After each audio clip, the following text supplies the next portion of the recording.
खुलुमबाय गोजोन फुंबिलिनि गासैबो बड'लेण्ड बुब्लिनि अनसायगिरिफोरखौ बरायग्रोबाय। दिनै 8 मार्च बुधबारनि फान्जामुथिखौ फरायथिनो लादों किलिखां ब्रह्मआ। फान्जामुथिनि गिबियाव दं मेष राशि। मोजां सान, गोथार फिथाइ मोनफुंगोन, साननाय हनायफ्रा गासिबो मोजां जाजोबगोन। वृष राशि। संसारनि जेंनायाव गोग्लैगोन, न'खरनि आंखालखौ लानानै दुखु जागोन, दुखुजों बायदिसिना सानफ्लांगोन। मिथुन राशि। न'खरा नोंनि थांखिखौ हेंथा होगोन, थांखि होसोनायाव लोगोआ नोंखौ मदद होनाय नङा। कर्कट राशि। देहानि फारसे मोजां, देहानि बेमार आजारफ्रा साबस्रांगोन, खामानियाव गोख्रै मावफुंनो हागोन। सिंह राशि। न'खराव रांखान्थिनि फारसे आंखाल नुजाथिगोन, दोनथुमनाय राङा लासैनो जोबस्रांगोन, जिंगासिनाय फैगोन। कन्या राशि। समाजाव गावखौ फसंथाननो नाजागोन, जायखिजाया खामानिनि फारसे नाजानाय थागोन, साननायखौ मावफुंनो सानगोन।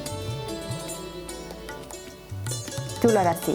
हरखाब देहायाव बायदिसिना बेमार नुजाथिनो हागौ, जानाय लोंनायनि फारसे सांग्रां जानाया नोंथांनि साबसिन। वृश्चिक राशि। समाजाव मोजां खामानि मावनानै मान सन्मान मोनगोन, गावनि सन्मानखौ देरसिन साननानै लागोन।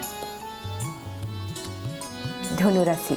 न'खराव मोजांसिन सम, बिसि फिसायनि गेजेराव गोजोन खौसेथिया बांसिनगोन, गोसोनि खोथाखौ फोरमायलायगोन। मकर राशि। नोंथांनि जायखिजाया खामानियावनो हेंथा फैगोन, मावनो लानाय खामानिफोरा जाफुंसारनायनि फारसे गोब्राब जागोन। कुम्भ राशि। न'खरनि जेंना जेंसिखौ लानानै दुखु जागोन, दिनै दुखुनिफ्राय बारग'नाय नङा, बायदिसिना साननानै उन दाहा खालामगोन। मीन राशि। नोंथांनि मोजांसिन सम, सोरबा अनजालिजों सोमोन्दो खागोन, गोसोआ बांसिन खुसि जागोन। दिनै सानसेनि राशि फरायथिनायाबो एसेनोसै। आसा खालामो नोंथांनि दिनैनि साना मोजाङै मोजां थांगोन, बेखौ बड'लेण्ड बुब्लि न'खरनिफ्राय मिजिंथिबाय। गोजोन्थों। गय गायग्रा आबादारिफोरनि थाखाय मोनसे मोजां खौरां। थापा नार्सारियाव मोननो हागोन जाखांफु लाइमोनफोरजों बानायजानाय, हाजो आरो हायेनावबो गायजानाय अर्गेनिक गय फुलि। थापा नार्सारियाव अर्गेनिक आदबजों बानायजानाय, मोजाङैनो खिलिखांनाय गासै 20,000सो गेरेमसा गय फुलिफोर दं। बारा नङा, फांसेयाव 60 रां होनानैनो नोंथांमोना गय फुलिखौ बायना लांनो हागोन। बुरजा लाङोब्ला खमायनायनि सुबिदाबो मोननो हागोन।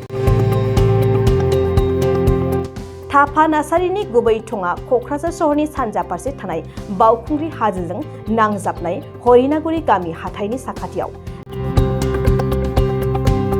बे अर्गेनिक गय फुलिफोरखौ लांफैनोब्ला नोंथाङा 8011837272 नङाब्ला 9707460226 जानबुं अनजिमायाव थोंजोङै जगाजग खालामहरनो हागोन।